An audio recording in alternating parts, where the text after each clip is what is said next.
اسماعیلی عقیدے کے مطابق جس طرح دنیا کی ہر چیز کا ایک ظاہر ہوتا ہے، ایک باطن ہوتا ہے، جس طرح آپ ایک بہت خوبصورت محل کو دیکھتے ہیں، باہر سے وہ آپ کو خوبصورت نظر آتا ہے، پھر اس کے اندر جو ہے اس کا باطن ہے، اسی طرح ایک خوبصورت چمن کو دیکھتے ہیں باہر سے، پھر اندر جا کر اس سے استفادہ کرتے ہیں۔ اسی طرح کوئی پھل، کوئی میوہ ہے، اس کو آپ باہر سے دیکھتے ہیں اور اندر اس کا ذائقہ جو ہے اس کو کھا کر آپ دیکھتے ہیں۔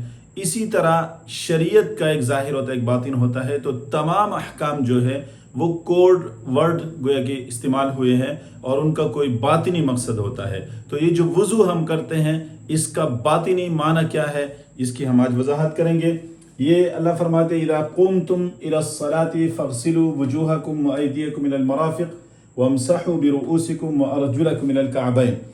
یہ قرآن مجید میں وضو کرنے کے بارے میں اللہ نے حکم دیا ہے کہ تم جب نماز کے لیے کھڑے ہو جاؤ تو پھر اپنے چہروں کو دھو لو، اپنے ہاتھوں کو دھو لو کہنیوں سمیت، اور اپنے سروں کا مسح کرو، اور اپنے پاؤں جو ہے وہ ٹخنوں سمیت دھو لو۔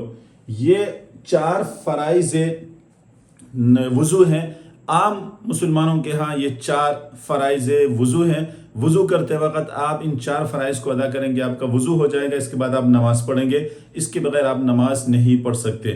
لیکن اس کی جو باطنی تفسیر ہے، باطنی مطلب اس کا کیا ہے، وہ کہتے ہیں کہ یہاں جو اذا قمتم الى الصلاة ہے، اذا قمتم الى الصلاة کا معنی کہ باطنی علم، باطنی شریعت کو حاصل کرنا۔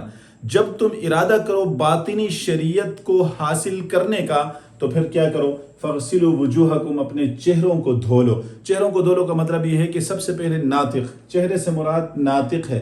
ناطق کیا ہوتا ہے؟ ناطق جو ہے ان کی اصطلاح میں پیغمبر کو کہا جاتا ہے۔ پیغمبر علیہ السلام چونکہ ناطق ہیں، یعنی وہ شریعت کے ظاہر کو لوگوں کے سامنے بیان کرتے ہیں، تو ظاہر شریعت ظاہر ہے، جس طرح انسان کا چہرہ سب کے سامنے ظاہر ہوتا ہے، تو اس وجوہ سے مراد ناطق ہے، یعنی پیغمبر علیہ السلام ہے۔ پیغمبر سے پہلے 6 ناطقین، 5 اور ناطقین ہیں، وہ اس سے مراد ہے۔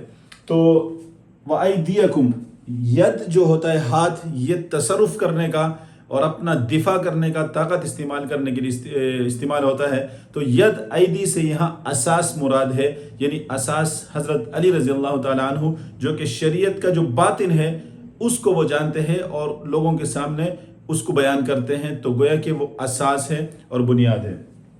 تو اسی طرح وَامْسَحُوا بِرُؤُوسِكُمْ، رؤوس سر کو کہتے ہیں، رأس سر کو کہتے ہیں۔ انسان کے بدن میں سر سب سے اونچا ہوتا ہے، تو اس سے امام مراد ہے۔ تو امام کا مرتبہ یہاں سے ظاہر ہو رہا ہے کہ امام جو ہے، امام سے زمانہ کبھی بھی خالی نہیں ہو سکتا۔ نبی سے زمانہ خالی ہو سکتا ہے، گیپ آتا ہے ایک نبی اور دوسرے نبی کے درمیان، لیکن امام کا تسلسل ازل سے ابد تک بغیر انقطاع کے رہتا ہے۔ امام کائنات کے لیے سانس کی طرح ہے، آکسیجن کی طرح ہے، اس کی روح کی طرح ہے۔ تو یہاں سر سے مراد جو ہے وہ کیا ہے؟ امام ہے۔ وہ ارجلکم، ارجل پاؤں جو ہے وہ چلنے کے لیے استعمال ہوتا ہے کہ انسان ایک جگہ سے دوسری جگہ چلتا ہے، اس سے باب مراد ہے، یعنی وہ عالم، مؤمنین میں وہ عالم مراد ہے جو امام اور عام لوگوں کے درمیان، مستجیب کے درمیان واسطہ ہوتا ہے اور ان کا علم لے کر کے ان تک پہنچاتا ہے، ان کو دعوت دے کر کے امام کے ساتھ ان کو منسلک کرتا ہے۔ تو اس کا مطلب یہ ہوا کہ آپ اگر ناطق کو پہچانیں گے اور اساس کو پہچانیں گے اور اسی طرح امام کو پہچانیں گے اور باب کو پہچانیں گے، ان 4 چیزوں کو پہچانیں گے اور ان پر ایمان لائیں گے، تو اس کے بعد آپ جو ہے علم باطن حاصل کر سکتے ہیں۔ تو علم باطن حاصل کرنے سے پہلے ان 4 کا ماننا ضروری ہے۔ یہی وجہ ہے کہ اسماعیلی بھائی کہتے ہیں کہ کوئی بھی بندہ اگر باطنی علم سیکھنا چاہتا ہے تو سب سے پہلے وہ امام کی اتباع کرے، اطاعت کو قبول کرے، اس کے بعد خود بخود امام کے دل سے اس کے دل تک ایک راستہ کھل جائے گا اور خود بخود تعویل اس کو سمجھ آئے گی، وہ خود بخود قرآن کی تعویل کرے گا۔ باطنی علم جو ہے خود بخود لدنی جو علم ہوتا ہے اللہ کی طرف سے، وہ اس کو حاصل ہو جائے گا۔